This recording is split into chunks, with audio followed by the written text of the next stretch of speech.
everyone. I'm Stephen Galloway, and welcome to Close Up with the Hollywood Reporter Directors.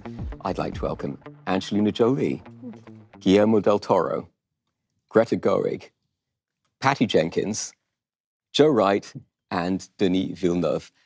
You're on a lifeboat. You happen to have a DVD or Blu-ray player. Oh my God, you're gonna do that? Oh, Yeah, that's film unfair. are you going to take with you to watch? Let's start with you, Guillermo. Oh, why? let's start with you. Because you're the cinephile of the group. Why? Emotionally, I will answer something completely non-prestigious. Okay. Yeah, it's because of what it did when I was a teenager, The Road Warrior. It completely destroyed my brain. Wow, I thought you were going to say Frankenstein. No, that's the problem. The other one is I would do that. I would take James Whale's Frankenstein. And it's just The Road Warrior for me, it's the first time I noticed how the camera worked and moved, and it was a ballet. And I would probably change my mind halfway through the lifeboat journey. I would go, where is Frankenstein? Have you ever met George Miller? I have worshipped George Miller, and I intend my sabbatical this year. I'm going to do two-week interviews, one with Michael Mann and one with George Miller, purely about the craft, to publish them in book form. Wow. Just because I want to talk with them about the what we never talk about, which is the craft. Lenses, cameras, why push, why not push, when crane, when dolly, why not? You know, to talk about the aspects of our painting that nobody talks about, which is vigor of the trace, amount of paint. We always discuss movies sort of in a If you had one dramaturgical question to way. ask George Miller, what would it be? To whom? If you had one question to ask George Miller, what would it be? Do you like me? You're also insecure. Dad? Patty, what's your lifeboat film? Oh God, you're gonna jump to me next. I'm like sitting here listening to him the whole time, and I was like, oh my God, so many movies go through my head because I have all Only my. one. One. I know where I'm going, Powell and Pressburger. Like I just love that movie, and also like there's the design of it fascinates me because it's like so romantic, but you've never noticed that it was really becoming that romantic. They were so romantic. Paul and Pressburger. So romantic. So good What and did it timeless. teach you that you then brought to your work? The pocket of emotion of romance, because I love romantic films and I love romantic things. What do you mean by the pocket of emotion? It's the space where you get it and it's sincere and it's real and you just keep it from hitting the ground. It's almost the electricity of what love is to me. Yeah. It's when fear is mixed with desire and it's woo. It's just, and so there was something so incredible about that moment. You never saw it coming, and all of a sudden you were, boom, these two people are just sitting there and you're like, those people are meant to be together. Oh my God! And then the storm, and anyway. They it's do a it in weird other one. films too. They do that. Oh yeah, they're so incredible. Masterful. Such incredible filmmakers. Is love in real life ever what it is in film? I think so. Yes. I think it's, but I think too often. Good answer.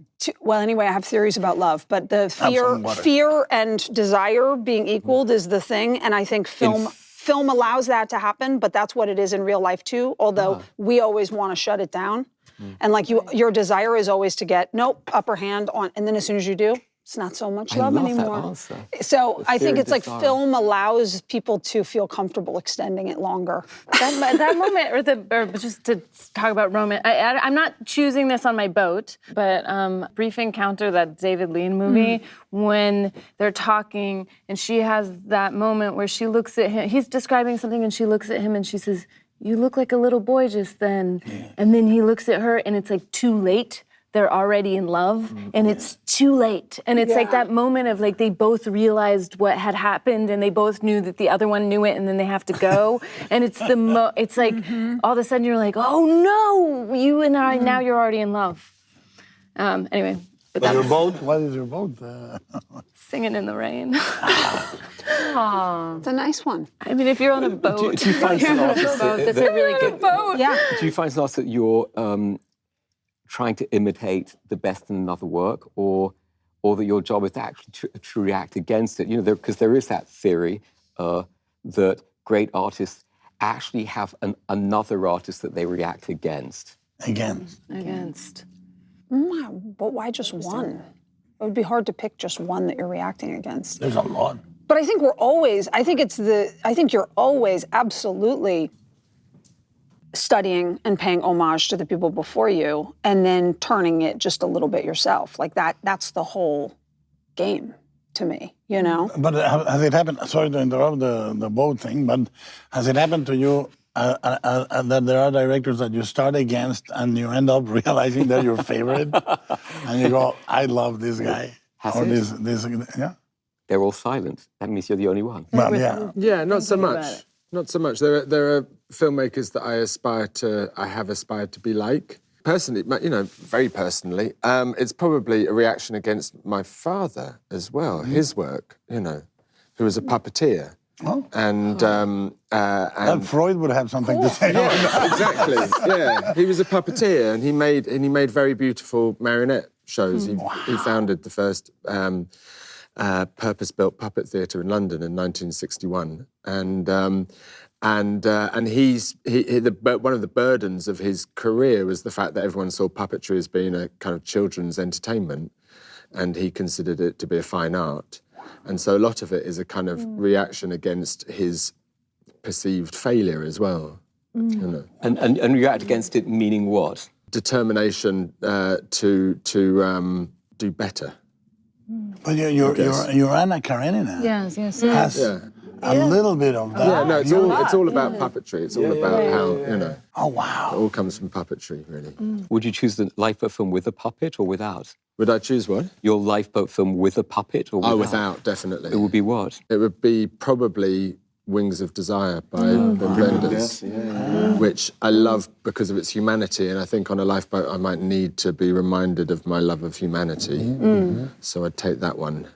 Maybe even also Brief Encounter as well. Denis? Yeah, I would say I think I'm reacting as when I was right out of film school. I had I would say the burden of being liked. I made a short film. I was liked by an old filmmaker at home, which Pierre Perrault, who was like he's a master, who was like doing documentaries, and in the '60s, it was like a part of the film movement. Realistic film movement, where they were the first one to have actually taking the camera out of the tripod and go with real people, and they had made a fantastic movie called Pour la suite du monde on a small island in Quebec, where they spent 3 years shooting fishermen there, and they made a feature film there that was like, it was considered at home as a masterpiece, and but for some reason he liked me. And he was very sad that I was going to do fiction instead of documentary. He was like, he didn't, because for him, fiction was like, why are you crying when Catherine Deneuve is crying? It's like, it's fake when you can real, because his movies are very potty, very strong. And so I had, all my life, I felt like I owe him a lot because I learned a lot working with him.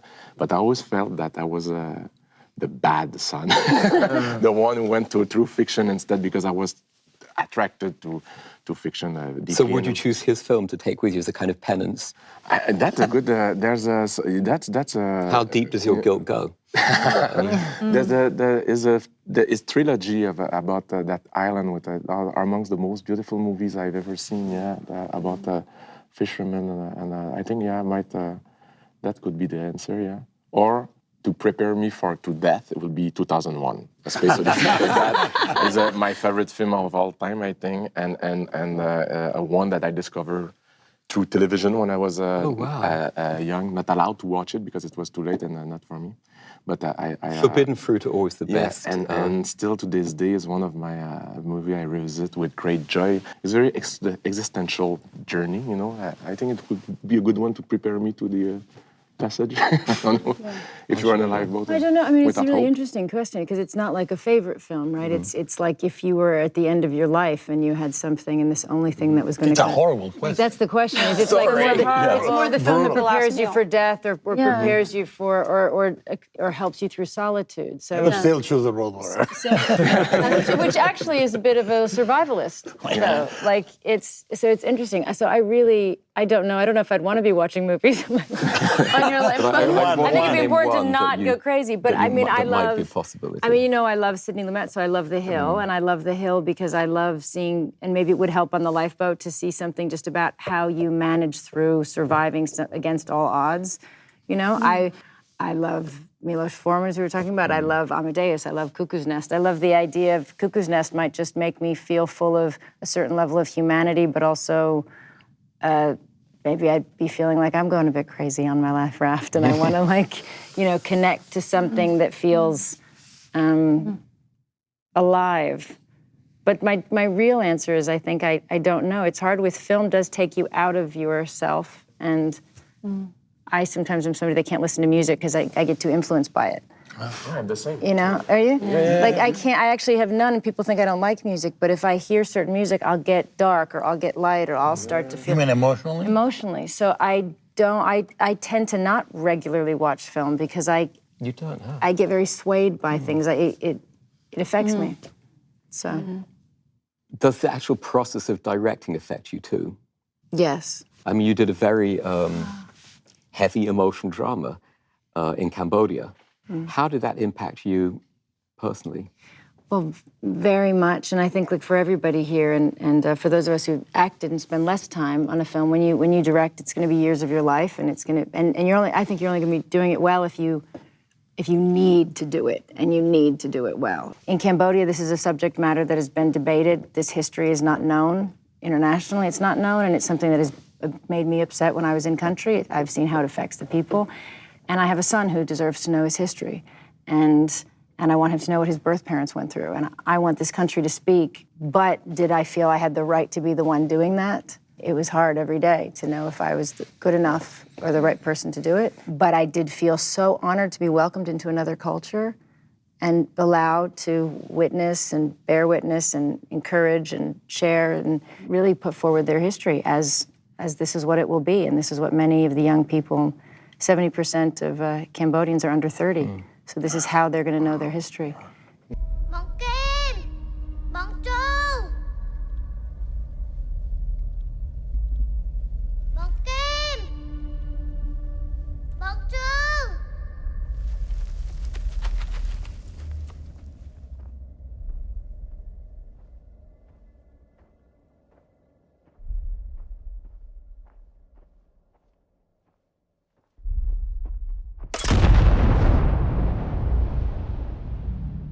What changed in you in the course of making that film? We had this day where we were going to blow up, it was children, it was at night, and then suddenly we were going to have explosions, and we were all going to run, and the kids, and I got there with the crew, say, okay, we've got X amount of hours with the kids, we've got to get that thing up, we'd hardly have any, the logistics are impossible, you get the wire up the thing, and it blows, and it's not big enough, we've got to do it again, where are the kids? And suddenly somebody said, they can hear children crying in the jungle. And we didn't have enough lights to light up the jungle. And there are landmines in the country. And I said, this isn't so, gather the children, we got to count the kids. And we counted the kids, and everybody was there. And then somebody came up to me and they said, we're Buddhist, people died on this land. They're hearing crying because it's the spirit of the ancestors. And you blew a tree. And so we stopped production, and I got incense and water and got on my knees with the rest of them, and we took the time to think about the people who'd been there before, what we were doing, and just stopped everything, and then carried on, and it went easily and beautifully. I was there just taking and making and moving and shaping instead of just understanding really my place in, not just in the country or in a moment as a director, but as a human being in a moment with other human beings making something. When I had in the past a similar experience, but a smaller scale. I did a movie in the Middle East about the war of Lebanon. I was just wondering, being a foreigner coming there, how did the people, how did they felt about you making a movie? How did they feel about you first? Me, the thing is that what moves me is that I felt that there was a lot of willing to share. They were happy to share their stories. They were happy that we were talking about it. They were very for them it was a very positive experience from what I received as a director. So I felt welcome talking about the story, about other people, even if I was like technically a tourist going there. I mean, Have you ever felt not welcome? I made a movie once about Montreal, in my hometown, about a school massacre, and it was one of the first one that happened in the history, and it was a misogynist. It was a young man, crazy, that went into a school, polytechnic, and killed only women, and that was like very horrifying in 1989, and I decided to make a movie about that, and people thought I was, because personally I had things to say about that, and a lot of, I would say, anger and sadness and strong emotions, and it was a trauma, and sometimes trauma, I think cinema can be very powerful to revisit a trauma and to try to let emotions out of it, but I felt resistance again from my community at the beginning a lot. I was not very welcome to make that movie at the beginning, I must say, in my hometown. Yeah. Were you welcomed by Warner Brothers when you made Wonder Woman? You're entering the studio system, you've done independent films. I was. I mean, my story to get in there was a long story because I had first talked to them about it in like 2005. And then there were like so many different chapters of why they were and when they weren't going to make it. And so it's funny how I feel about these kinds of movies, these big tentpole movies. I feel like it's more like dating than it is like, hey, buy my pitch, or it's serious. It's a serious commitment. You are seriously signing on to the same thing. So I had almost done other big movies and had seen that very little disagreements can mean, wow, I'm not the right director for what you want to do after all. And so when I was meeting with them at that point, I was really cautious. And at first, when I first was meeting with them, they wanted to do something different. And I was like, it's a shame, but I don't think we are the right match. You have to do what you have to do, and that's not quite right. By the time that they came back and they had realized they wanted to do something which was very similar to what I'd been saying I wanted to do for a long time, it was a much different conversation. Because then they were like, we really want to do that now. And I was like, you really want to do this? Because we only have X amount of time, and that's exactly what I would want to do. Yes. So I was extremely welcome. I was extremely welcome. I was very supported because all of that was behind us.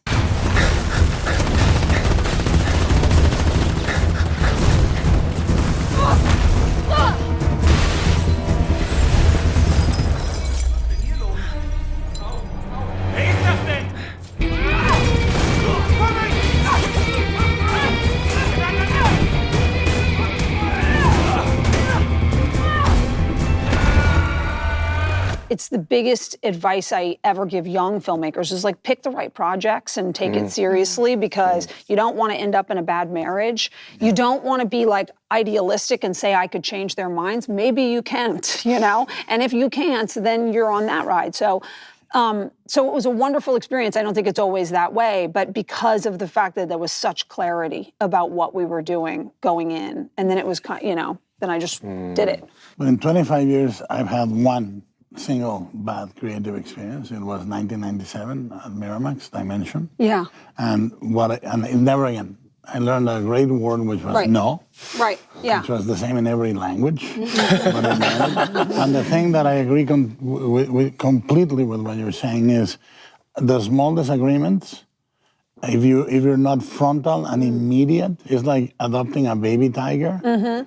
A year later, that baby tiger eats your face. It's gigantic. I was just raising a flag about this recently when we were talking about different artists to sign on together for the next thing. And as some little thing came up and one person said one thing and I was saying something different, and everybody was like, but you guys are saying the same thing. And I was like, no, we're not. No, we're not. Wait, let's get into this right now. Yeah.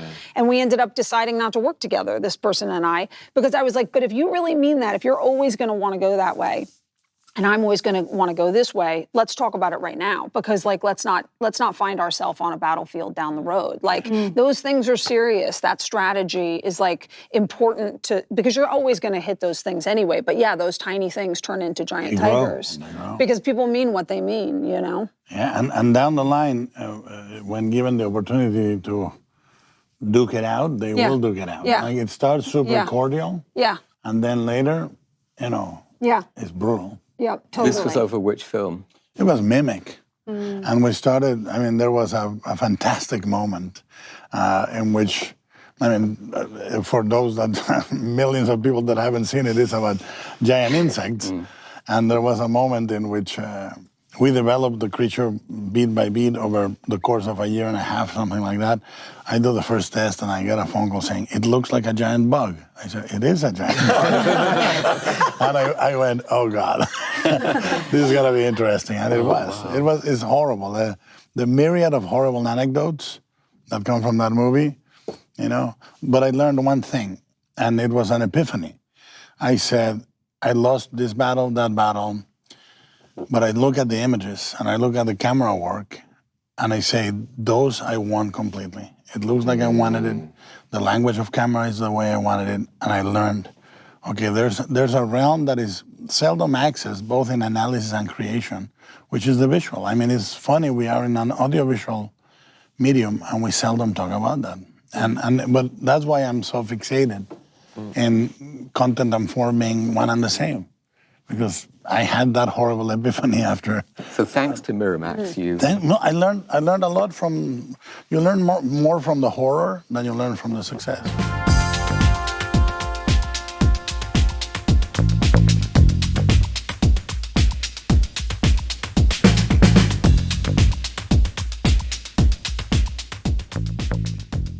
What did you learn from directing your first film? Well, I learned that I could do it. I think I thought I could do it, but I think you don't quite know until you're on the other end of something like that you can do it completely. You sort of have to take the leap and hope that there's a parachute attached. One part of my experience of learning how to direct was being on film sets as an actor. Also, in particularly early films I made, I wrote them and produced them and held the boom and held the camera and did everything because there was nobody to do anything because we had no money. But I've been so lucky to be on different sets with different directors and DPs and all of these different people who took me under their wing and explained to me what they were doing, how they were lighting a scene, where they were putting the booms, how we were actually getting it. I always hear about guys whose parents got them little Super 8 cameras and they started making films. And I'm sure my parents would have gotten me them if I had asked for it, but it wasn't something that you gave girls as much. But what I did was put on plays with everyone I knew, and I would put on plays with my friends. And it's still a very male-oriented business. Did that make it hard to get a very female-centered film off the ground with Lady Bird? Yes. How hard was it to get off the ground? Well, it's a female-centered film that is not important with a capital I that people could identify as, this is worthy. This is Wonder Woman. Or just that it's about people's lives in a quotidian way. It's not about something so large. And I feel like as a writer and as a director, I'm picking up little tiny pebbles. I wish that you liked me. Of course I love you. But do you like me? I want you to be the very best version of yourself that you can be. What if this is the best version?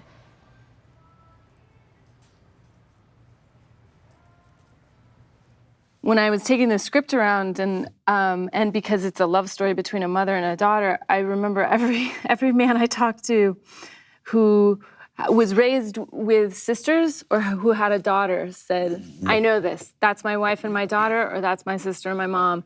And guys who didn't, they said, do women fight like this?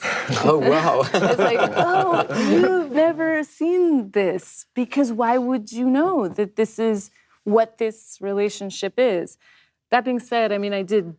Once it happened, I was not asked to change what the script was at all. I knew that when things came up that were problems or difficulties or something went awry, that was not a deviation from the path, that was the path. And I had that. And that, for me, that was very helpful because it didn't feel like, oh God, the whole thing is going to fall apart. It was like, well, that is that is what it's going to be. We're going to lose this location and this person, it won't work, and we're going to have to move this around. But it didn't, in that way, I didn't have a moment of like, I had no idea that this was going to happen. I had a much, I think, more strong sense of the problems are the road. That's what Wood is saying, is the obstacle is the path.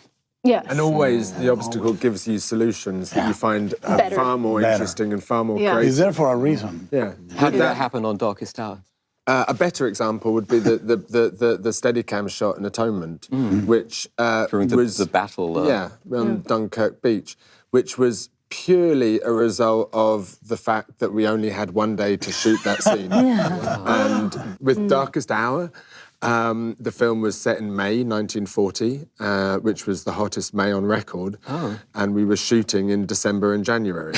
And so we had to find a way of kind of expressing the heat and the claustrophobia, and so Bruno de Bonell and I came up with this aesthetic, lighting-wise, which was all about very, very dark shadows and then these extremely hot spots of light coming through the window, which created the atmosphere of heat and also the claustrophobia. And so there are very, very few exterior shots in the movie.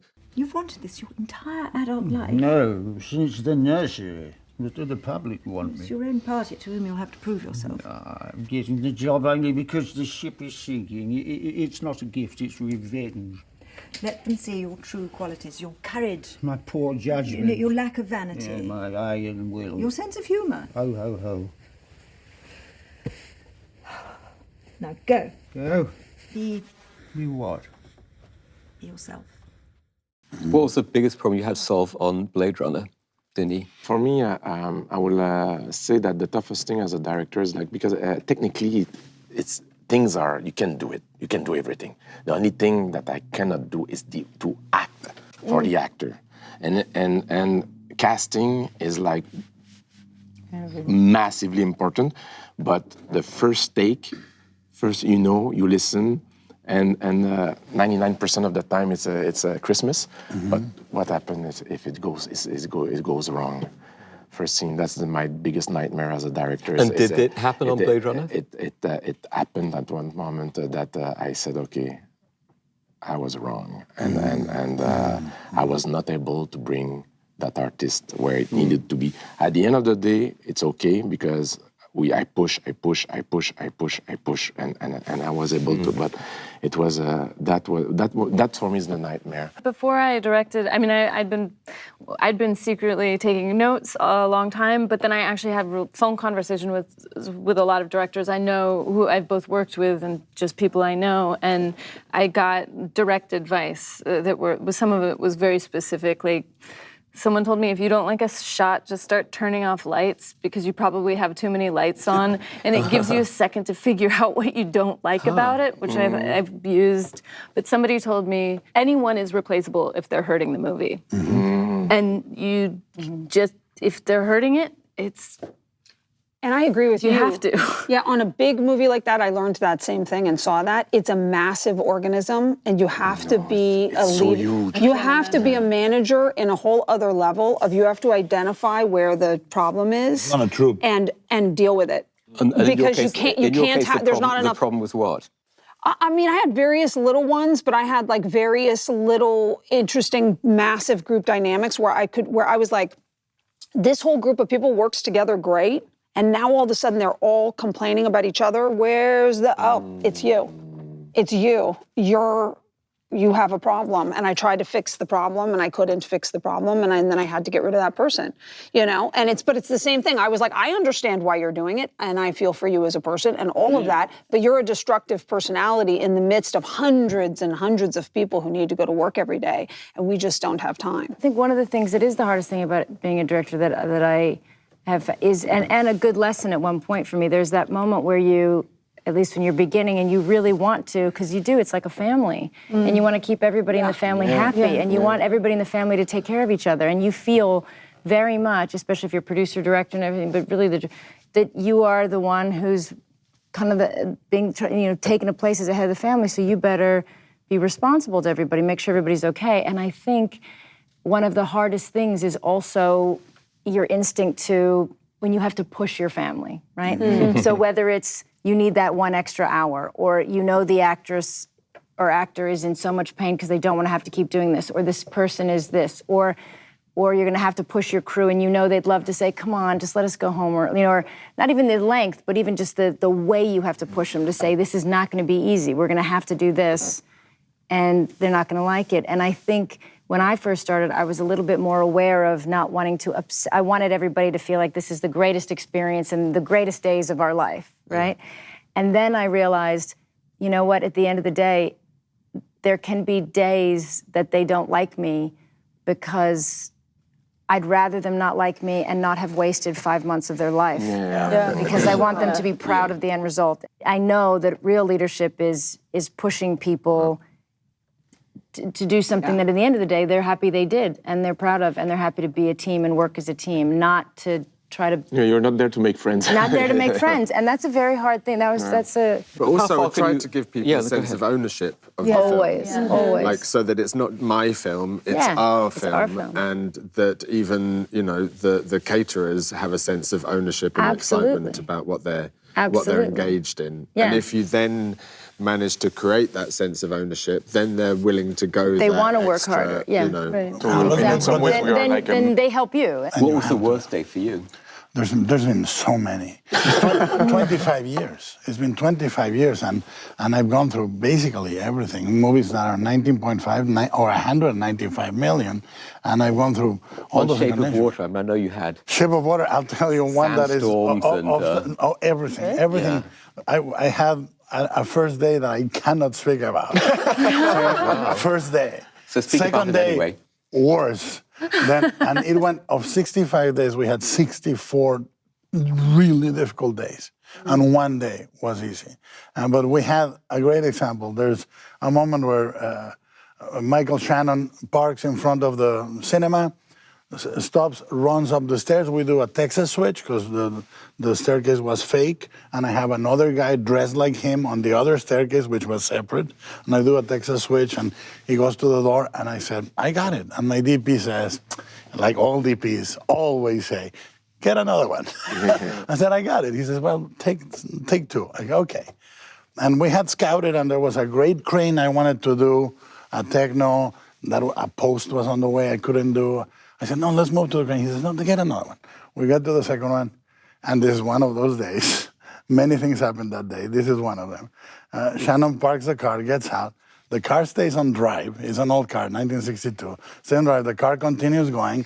Michael runs to try to stop the car. The car drags Michael in the middle of the rain. Michael lets go. The car hits the first post, a post destroys it, shower of sparks, goes for the second post, is coming straight for video assist. I'm there, and everybody says, run! Now, I've never run for anything in my life. Ever. I'm 53, I don't know what that is. And I go, I'm gonna die. And the car stops on the second and final post, which is anchored to the ground. And everybody's in despair and horrified. Michael is, what has happened? And I go and say, now I can make my shot. Because you come out of the post. So was that the one good day? It was not. That day turned good, but there were many. The first day was brutal. That's crazy. What was the toughest day for you on Wonder Woman? I think it was, you know what? It pretty much was that, it's funny, I really believe in shooting on location. And so at the end of the movie, there's a farewell between Diana and Steve Trevor that I insisted upon shooting on a real air base in the middle of the winter in the weather, because I just know what happens on set. What happens on set is you end up turning the fan down because it's messing up sound, and then people are standing, and it's just not going to be the same. And it had these incredible, these air base had these incredible bunkers for all the planes, and shot on film, I knew that we would never quite know what that would look like if we tried to replicate it digitally in post. So it was shooting in the middle of the night in the cold with Gal Gadot in a Wonder Woman costume, and it was such an important performance, and it was exactly what you're talking about, where it was like, I go through this all the time, where I'm sort of like, there's something almost parental about being the director sometimes, where you're like, I have to be the one. No, I don't want to be here either. I want to go home too. But I have to be the one that makes this work, because this is really important to the whole movie. And if we don't do this, then all of us will have done all of this other work and it won't have paid off. So I have to be the one. You've got to go back out there again. Doing it to actors when they're cold and uncomfortable is very difficult.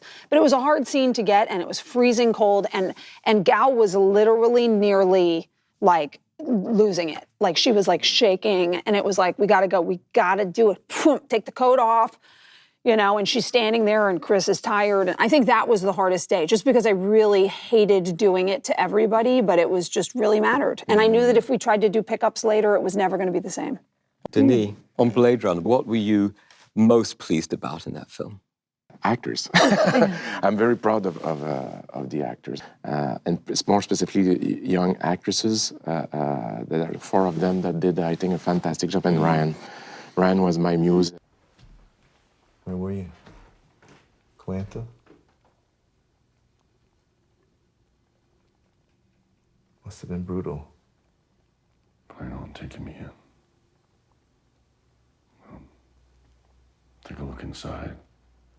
Mr. Morton, if taking you in is an option,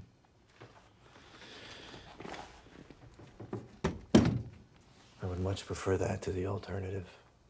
Something that deeply touched me was Harrison Ford, because I felt that he was, you cannot fake that excitement, I felt he was really sincerely happy to be there with us working at 5 a.m. in the dark, in the water. I felt his passion alive. I felt that his fire was still there. And you know what? Harrison Ford was one of my childhood heroes, you know?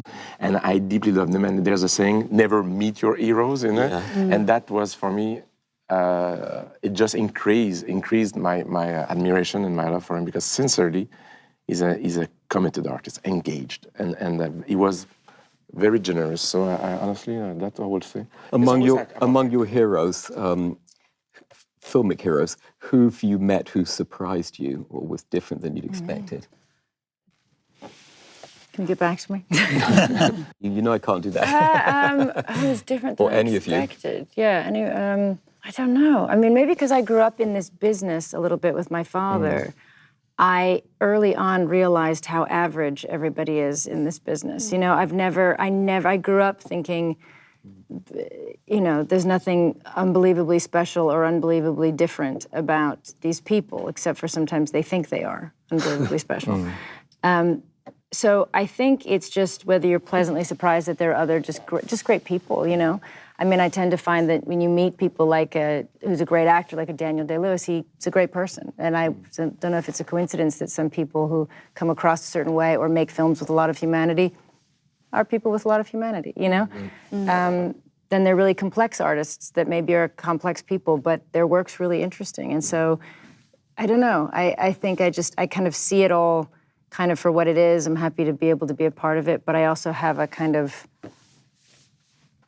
I just see everybody at this table as like moms, dads, people, women, men, like, you know, and then what comes out of us is what, you know, is the best it can be.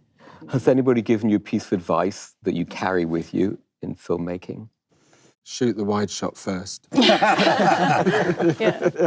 I can forget to do that as well. And then I just shoot myself into a corner. And I go, I should have just done the wide shot. Do you storyboard? Do you do a lot of, because you're so visual and your shots are amazing. One of the things that surprises me when I meet like great actors is that they want direction. Oh, yes. And I'm always surprised. Yeah, you know, Gary Oldman, for me, was a hero like Harrison Ford was to you when I was growing up. And I thought, well, I'll just have Gary will be on set and he'll do his thing and I'll just arrange everything around him. And actually to discover that someone like Gary wants direction. What was the fundamental direction you gave him? Energy, pace, the rhythm of his character. I talk a lot about rhythm when I'm directing. I find that film is most similar to music than any other art form. And so I'm always talking about rhythm and almost conducting a scene so that they know where the rise is and where the fall off is and so on. It's almost like conducting rather than going, talking about backstory and stuff like that, which I think is fairly Did you talk a lot useless. about Churchill himself? No, we talked about this character who, in my mind, was entirely fictional. I wasn't really ever interested in the icon of Churchill. One of the problems with making British period films is that they're generally about posh people. I don't identify with people Well, Churchill's like that very posh. much. He's very posh. But so I tried to just find the humanity in them. I'm not keen on method actors. I'm a bit of a method director in the sense that I have to feel their emotions and I have to identify very, very closely with the character and see the world as they see the world. And so really those characters are always an expression of myself. In fact, every character is an expression of myself because that's how I come to understand them, and then I can love them, because without understanding you can't love. And so I try to kind of figure out how, looking for the similarities, finding out how Churchill and I are the same, which is ridiculous. But for me, the film is about doubt, right? It's about self-doubt, and it's about which is, I just had an experience of extreme self-doubt. When was that? I made a film called Pan, and it lost about 100 million, and it was universally slated by the critics, and I thought, I don't understand this world anymore, and I don't know if I want to be a part of it. But you take it that deep. Yeah. You do take it that deep. Of course. I mean, people think that, you move on, and if you're worth anything, you don't move on. You go into a deep, dark place. Because our and mourn. filmmaking is an expression of our soul. Yeah. I mean, it's who we are at the most fundamental, It's the closest thing to my essence there is, really. Because I'm not very good at, expressing that in other ways. I'm not very good talking to people. I'm not very good at dinner parties. I'm not very, that's where I allow my self to be revealed. But you must have things that you like, or critics, or didn't like, and it almost made you, if you sure and you loved it. There's the noise of the crowd, and then there's the singular voice, and is there that too? Have you had that? When has criticism made you feel stronger about your convictions?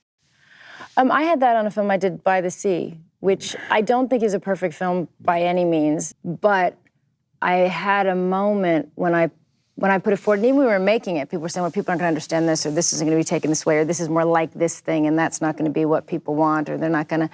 But I think I needed, after Unbroken, to just be an artist. It was like a talk of myself, like, don't lose your sense of, you got to do your best and do what you feel, and don't become safe. Don't become safe from this. Yeah. If you become safe from this, you're never going to do anything worth anything, and find some kind of... So find your resolve in this moment, and don't, and turn it into, I don't know. Yeah. Patty, have you ever had a moment where you lost your resolve? Felt like leaving the business? All the time. I mean, no, I really don't, but I always am. Like, I find it's funny because it's interesting. I never decided to be a director. It was never like, I want to be a director. It's all the trappings of being, I have to be a director to do what I want to do, which is that I was at painting school, and my first love was music. And I was always listening to music, and then it finally came together when I took an experimental film course, and I was like, that's it. I couldn't get enough emotion into painting, and I didn't want to play music, but that was my thing. And then finally I was like, wow, I love it. So I had to become a director to do it. It never like looked at the job. And so I've definitely had many moments where I was like, like you could just restore antiques or something. Like, are you sure you want to, and I'm always surprised that at every step, but I mean, there was a period of time, not long, right before I made Wonder Woman, that the bottom had fallen out of the indie film market completely. So the films that I had ready to go, nobody wanted to make. They didn't even want to read them. And it was only IPs, and I was meeting on IPs, and there was a period of time there that I was like, I just want to leave Hollywood. Like, I don't know that I'm gonna, it's ironic that I turned around and then made Wonder Woman, but at the moment, I was like, this might not be for me. Maybe I need to move to Europe or something, because I don't know how to fit myself into this, and they don't want to see my film, and like, they don't even want to read, And so, yeah, I've definitely had a pretty dark moment right before I made Wonder Woman, where I was like, I'm having why I can't find the fit.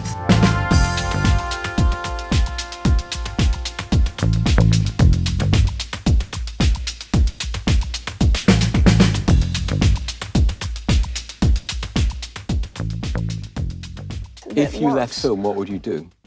I to wouldn't art? leave film, first of all, because I like truly love it so much, and it just gets better all the time. The more I'm like, like that, like finally, like, oh, now I know how to, now I can, it just gets better. The more facile your skills get and the more you can try new things and different ways, it gets better.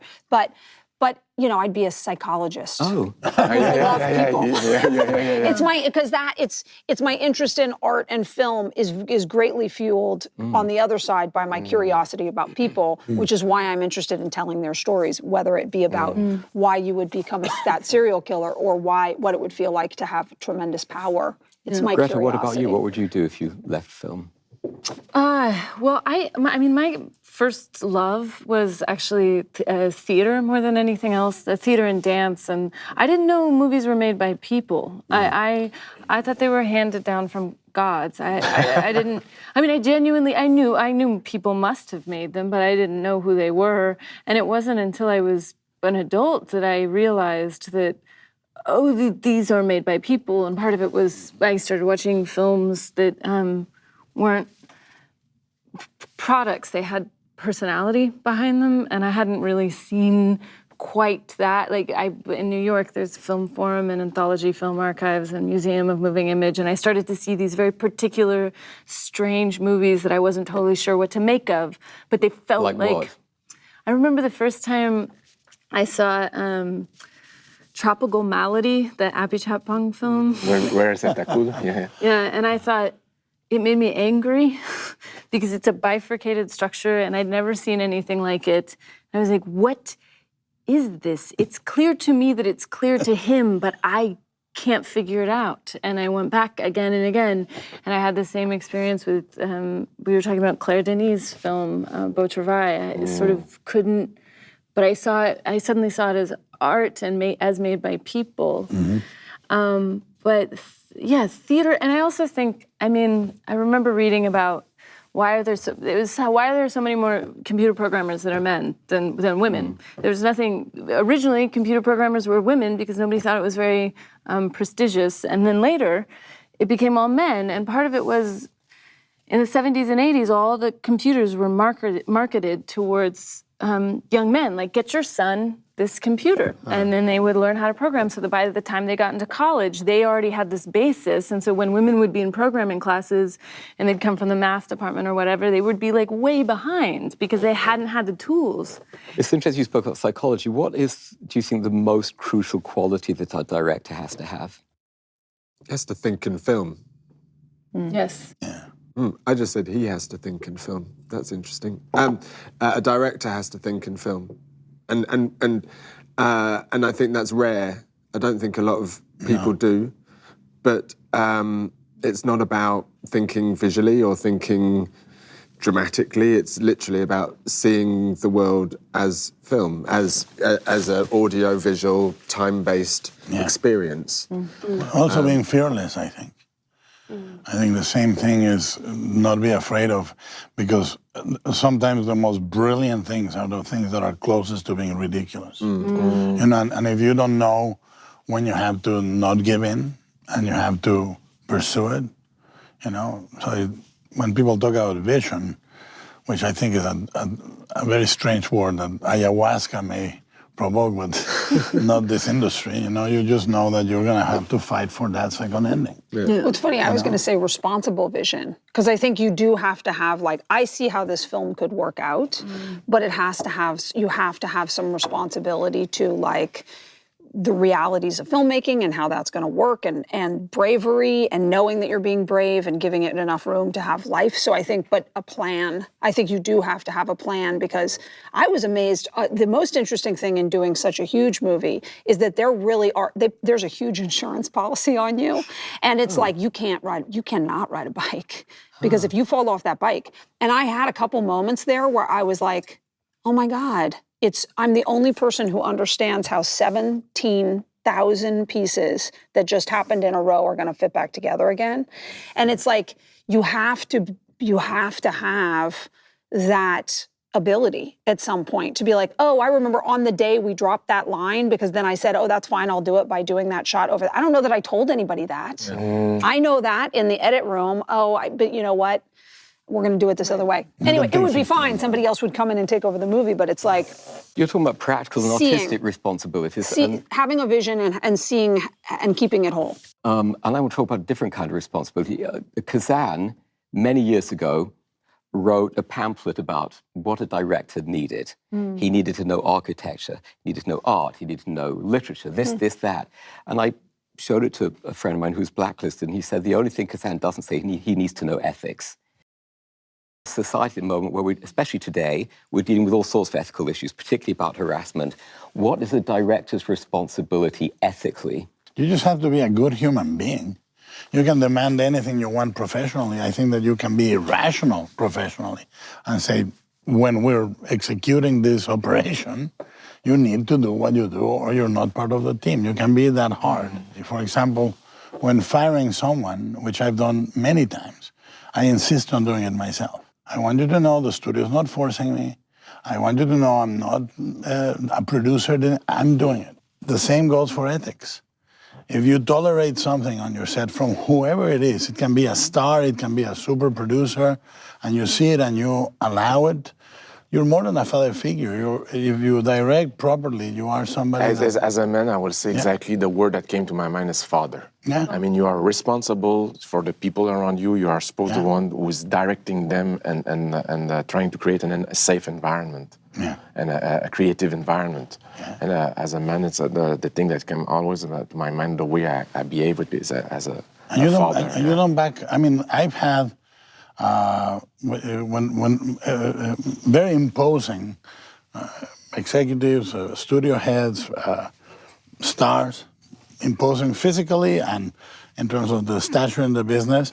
And what you would normally back down in a traffic accident, you don't back down in a movie set. You go at it and you go at it. But you're talking about ethics, not just what you want artistically. No. What you want artistically, then the conversation is if you don't have anything to say that is crucial to you, and that you think some people may walk out healed in some way, or awoken in some way, or aware in some way, then it shouldn't be, and it doesn't matter if it's a piece of fiction or it's a genre or not, however it's viewed, you're saying it because you do think that film needs to exist.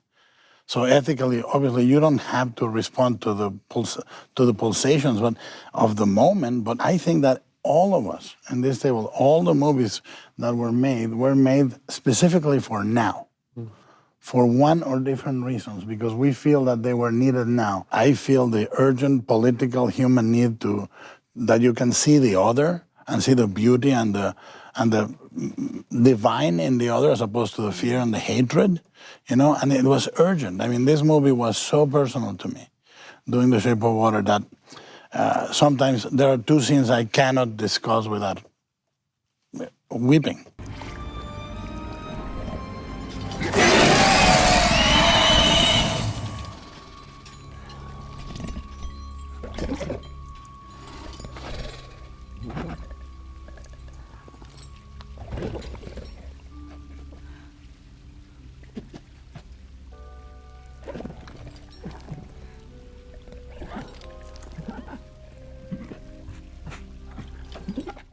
Why was that movie so important to you personally? It was a moment, like Joe, a moment in which I honestly said, is there a sense on doing this? I mean, I think that it's a medium that is not discussed in the way I remember discussing it when I was learning it, in terms of is the one generator of mythological images we have. Because long arc TV is fantastic, but it does not generate those images that have the heft and the weight and the authority that cinema generates. I am the biggest fan of The Sopranos or Deadwood or you name it, and characters and arc as close to literature as you can get. But I cannot quote more than 2 images. I can define the composition, exact lensing, and positioning of images of Kubrick, of Puls, of Visconti, time and time again. And I think we need to discuss film formally because of that. And it came to that crossroads. And I really, as a man of a certain hefty age, I said, okay, I've done 9 movies that in some way or another have rephrased my childhood. I'm going to do one where I talk like an adult and about things that are urgent for me. And if it doesn't work, honestly, I'm going to read more and take long walks on the beach. Sometimes people have to do unpleasant things to get a performance. Is that acceptable? It depends what kind. Because there are very clear lines. To push an actor to do work that they're capable of, yes. To inflict trauma, absolutely not. Absolutely not. And I've had this argument with other people before where it's like, I am not here to bring trauma into people's life, you know? And so I feel that's very ethically. They didn't sign on to be traumatized.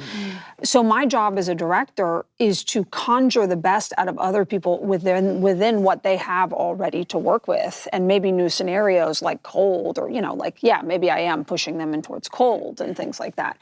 But I've always thought that was not for me. I've heard about those things about lying to people or really tricking people or messing with them. And I'm like, that's not cool for me. There's a line in the sand of where I'm willing to go to bring beautiful things into the world, because how beautiful can they be? Are you willing, however, to inflict harm upon yourself? Yes. Oh, great question. Apparently. With great I think a lot. I would croak in a Would or house. have you harmed yourself? I think I have. How? You don't get this big by not harming yourself. I mean, it is neurosis. You fray your nerves every day. They're raw. I mean, you fray which means that 90% of your personal life will be unbalanced, and you're always on the edge. And the more you do it, the less you get this. But you need to. There are things every day that you swear you would die for. Do you agree, Angelina? Well, yes, that you can take on a lot. I think I'm certainly that person. I never want to. I'll push myself to the ground, but I'm pretty thoughtful of other people and their limits. And maybe that's part of leadership too, is feeling like I better be able to do it 10 times harder in order to have a right to ask somebody else. I used to think that people who were directors, had a certain personality, and that's why they were directors, that they had this sort of relentlessness, and they had this, and then I realized that the job makes you that way. It makes you, if you have that connection and it feels essential in the thing that you're doing, it creates something that you didn't know that you had, or it was dormant somehow, because there's no way to do it if you don't have that. I don't know how. I think you've got to have that inclination in the first place. Though. Probably. You've got to be a bit mad. You've got to be a bit obsessive. No, yeah. It's like doing. For me, it's I was thinking, since you talked about your Pan experience, for me, doing Blade Runner was the other way around. I mean, I do it because I deeply love the first movie so much. I don't want somebody else to fuck it up. I want to give everything, knowing that I will probably be banned for cinematic community, about everybody gonna hate me because I dare to do that, but there was like a strong call to do it, thing, and I agreed before I was able to do it because I made peace with the idea that it might be in my last film, the doing this, and it made sense to me because I love that story so much, but to make the peace with the idea that I'm gonna be hated by, and I just do it by pure love of cinema, and then that freedom that it's like was so great creatively, but it's like the reverse engineer, having making peace with what could be the worst. But we have a right to fail. Yes. As an artist, you have a right to fail. And that's really difficult within this industry when there's so much money involved. I think it was Beckett who said that, and it's much easier in playwriting. Waiting for Godot. Yeah, right. So fail again, fail better. Yeah, exactly. And so that is always the thing that unbelievable line. That line is always the thing that drives me forward, you know. And there's reason why one keeps making films, because you're always going to fail. And it's a practice, and that's the important thing, is the practice, is the process, way more important than the product. Would you die, sir? And in that process, the kindness is the most important thing. And talking about the ethical, you know, if, you know, everyone's going through something, and as long as you're just kind as much of the time as possible. And the films are made to generate kindness. I mean, I think all the films around this table are, to some extent, about kindness and the aspiration to create more kindness in the world. And that's it, you know. And so if you're not kind to the people you work with, then you're just a hypocrite and there's no point in doing it. Last question, very quickly, speed round. If you had no limit in budget, in time, in historical moment... That would be suicide. But you had a camera. Limits are what gives you freedom. Yeah. Okay. If you cannot be free on freedom. Where would you want to put a camera to record something? In the Socratic dialogues, he has these dialogues with Diotima, who is a prostitute, and in ancient Greece, the only people who could read and write who were women were court whores, because they had to be good to talk to, in addition to everything else, and wives weren't allowed to read or write. I would have loved to have heard what those women had to say. When I made Monster, I ended up getting very sucked into the prison world. And so the thing that I was trying to make those years that I couldn't get my film made was a movie that took place in prison, in the California prison system. And I ended up getting very sucked into that world. And so just for those reasons alone, I would put a camera inside of the worst, highest level security yard in prison and let people watch, because I would love for the world to understand better how people are not what you think they are, you know? And that was the thing that was so incredible about being there, was it's just not scary enough. You want it to be really scary, but it's not that scary. It's just human beings stuck, you know, stuck and scared and sad and desperate and lonely and pretending to be hard because that's the only integrity that they have. And, you know, one out of every thousands of them are actually crazy. In the eyes of an angel, which is, I guess, Wings of Desire, but I'd continue that experiment. It would have changed the fate of the world if you had followed Jesus with a camera. What were those missing years? There was some things that you're going to say, okay, that's the truth. Okay, that's a good one.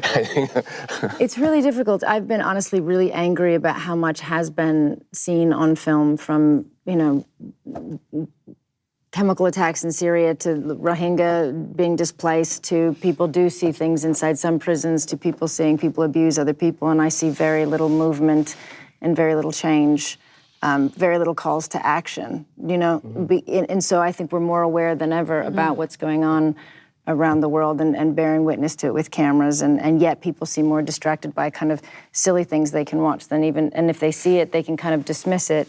So I don't know. I mean, if there's something, as you say, that could change, if there's something that could make people feel united, maybe it is a camera on the moon. Maybe it is something that takes us out of ourselves and somehow sheds a bigger light on something that unites us all.